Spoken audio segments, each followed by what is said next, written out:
Sir, नमस्कार। MCL परिवार में एक बार फिर से मैं आप सबका स्वागत करती हूँ और चलिए हम बढ़ते हैं आज के वेबिनार सेशन की ओर। तो हमने अभी कुछ ही दिन शहीद दिवस जो है वो मनाया, लेकिन आज की जो कहानी है जो मैं आपको बोलना चाहूंगी तो वो जो है इन शहीदों के लिए, इन क्रांतिवीरों के लिए नहीं है जिनको भारत माता ने जब वो खुद अंग्रेजों की बेड़ियों में जकड़ी हुई थी तब गमाया, लेकिन एक ऐसे इंसान की है जिन्होंने ऐसे क्रांतिवीर भारत माता के लिए तैयार किए। उन्होंने ऐसी जोत इन हमारे भारतीय लोगों के बीच में तैयार की। ऐसे इंसान की जो कभी प्रेरणा स्थान जो है अपने न्यायमूर्ति रानडे, गांधी जी, सावरकर, ऐसे सभी के लिए वो प्रेरणा स्थान थे और जिनको आदि क्रांतिवीर भी कहा जाता है, ऐसे वासुदेव बळवंत फडके। तो जो वासुदेव बळवंत फडके थे वो महाराष्ट्र के शिरडोन जो गांव है वहां पे उनका जन्म हुआ। जन्म होने के बाद में सभी परिस्थिति थी वो कायम थी। थोड़ा सा पढ़ने के बाद में उनके पिताजी उनको बोले कि आपको गांव में ही यहाँ पे आप नौकरी कीजिए, जहाँ पे तब जो तनख्वाह थी वो 10 रुपया थी। लेकिन इन्होंने बोला कि नहीं, मुझे मुंबई जाना है। वो यहाँ पे मुंबई आए और यहाँ पे वो 20 रुपए तनख्वाह के हिसाब से अंग्रेजों के लिए काम कर रहे थे।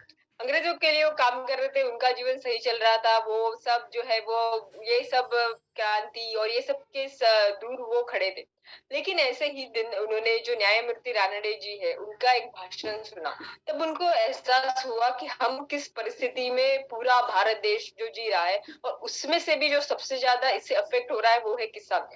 तब उनको ये एहसास हुआ कि जो परिस्थिति है हमारे गांव की, जहाँ पे कितने साल से सूखा पड़ा हुआ है, बारिश नहीं आई, किसान अपनी फसल नहीं ले पा रहे, उसके वजह मतलब इन सब चीजों की परवाह न करते हुए अंग्रेजों ने 50% जो है उनपे वो टैक्स जो है वो लागू किया है, लगान लागू किया है। और इसके अलावा जो कॉलेरा नाम की जो बीमारी थी वो भी पूरे गांव में फैल चुकी थी, लेकिन अंग्रेजों को इससे कुछ भी लेना देना नहीं था।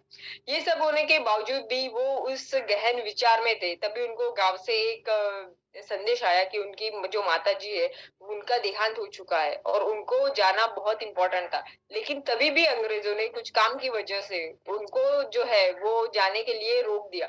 लेकिन वो नहीं सुने और वो अपने गांव में चले गए। गांव में जाने के बाद में वो अपने माता जी को देख के और अपने गांव की परिस्थिति देख के उनको ये लगा कि मैं क्या कर रहा हूँ और मुझे क्या करना चाहिए।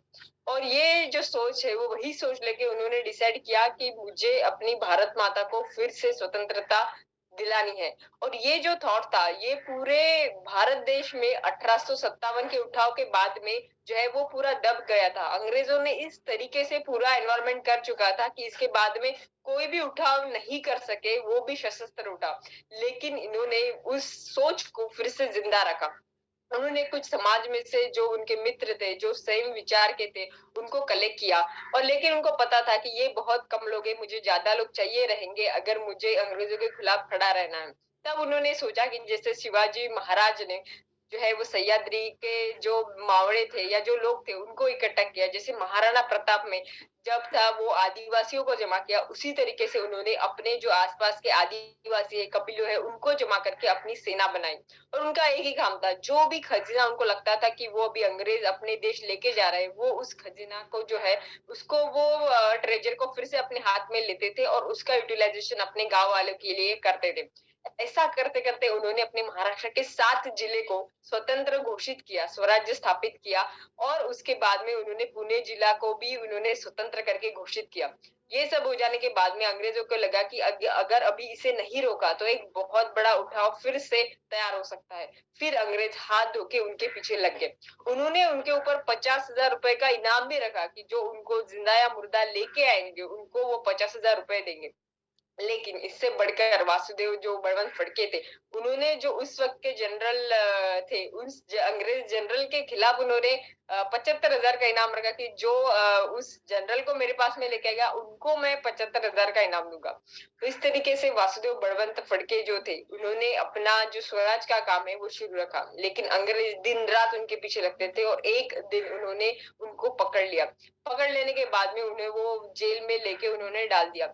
जब ये जेल में थे तो उनके दिमाग में एक ही विचार था कि मैं भारत माता के लिए, मुझे ग्राउंड में रहना चाहिए, मुझे फील्ड में रहना चाहिए, मैं इस जेल में क्या कर रहा हूँ, मेरी ये जगह नहीं है। और इसीलिए वो एक दिन जेल छोड़ के भाग भी गए। भाग जाने के बाद में उसी पूरी वीक सिचुएशन में वो 17 मील तक भागे, लेकिन फिर से अंग्रेजों ने उनको पकड़ लिया और जेल में डाल दिया। जेल में डालने के बाद में उनको वही जो एहसास था वो ये था कि मैं यहाँ पे नहीं, मुझे अपने लोगों के साथ में होना चाहिए, और इसी एहसास की वजह से उनकी जेल में ही मौत हो गई। लेकिन अगर हम ये देखते हैं कि अंग्रेज अंग्रेज के खिलाफ अगर आपको लगता है कि पूरे भारत माता के जितने भी लोग थे, हमारी पूरी पॉपुलेशन अगर उनके अगेंस्ट थी, तो ऐसा नहीं है। अगर हम रेशो देखते हैं तो सिर्फ 80% जो लोग थे उनको ये एहसास ही नहीं था कि हम गुलामी में जी रहे। सिर्फ 20% ऐसे लोग थे जिनको ये एहसास था, और वो 20% लोग जो है वो अंग्रेजों के खिलाफ खड़े हुए थे। उसके पीछे रीजन भी है। 150 साल यानी 2 से 3 जनरेशन हम अंग्रेजों के साथ में बले पड़े थे, तो हम ये एहसास ही गवा चुके थे कि हम गुलामी में जी रहे हैं। लेकिन ये 20% लोग जो थे उनके पास में ऐसे इंटेंसिटी थी, ऐसी चाहत थी, जिस चाहत की वजह से भारत देश फिर से जान सका कि हम पैदा गुलामी में नहीं हुए थे। भारत देश एक आजाद देश था और हम पूरी दुनिया की नंबर 1 इकोनॉमी रह चुके थे। आज शायद हमारी जनरेशन में इसी एहसास को जिंदा रखना बहुत इंपॉर्टेंट है कि हम एक नंबर 1 इकोनॉमी थे और अब फिर से भारत देश को सुजलाम सुफलाम भारत देश बना सकते हैं। और इसी के लिए इस जनरेशन में जो लीडर है, जिनकी इच्छा है, जिनका ये इंस्पिरेशन है, so I would like to request हमारे एमसीएल के रचनाकार, सलाहकार और शिल्पकार डॉक्टर श्याम गुलाब सर की वो इस वेबिनार को आगे बढ़ाए। Thank you.